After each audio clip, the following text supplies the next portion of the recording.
today I'm going to show you how to do a backflip. Okay.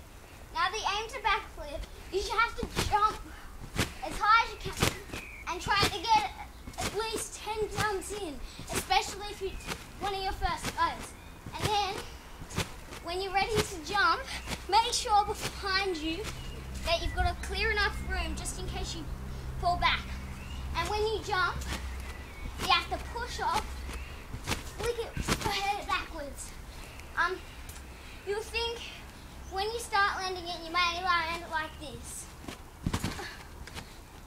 or even like this, like that.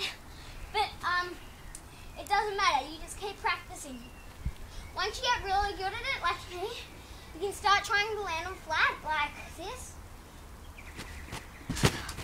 and like fully flat like this, like that. If you need any more tips, just comment and subscribe. Thanks.